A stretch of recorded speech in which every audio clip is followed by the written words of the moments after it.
Syeda Ralun belakangan ini viral di media sosial. Seorang ibu membawa poster yang bertuliskan membutuhkan ganja medis. Ganja tersebut dibutuhkan untuk anaknya yang menderita penyakit cerebral palsy.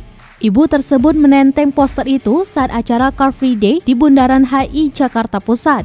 Potret ibu yang meminta ganja medis ini awalnya diunggah di akun Twitter penyanyi Andin Aisyah. Tampak ibu tersebut membawa sebuah poster besar bertuliskan, "Tolong, anakku butuh ganja medis." Ia mengaku mempunyai anak bernama Pika yang menderita penyakit cerebral palsy.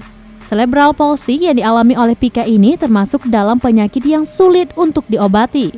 Obat untuk menyembuhkannya menurut sang ibu yang paling efektif adalah minyak biji ganja alias CBD oil.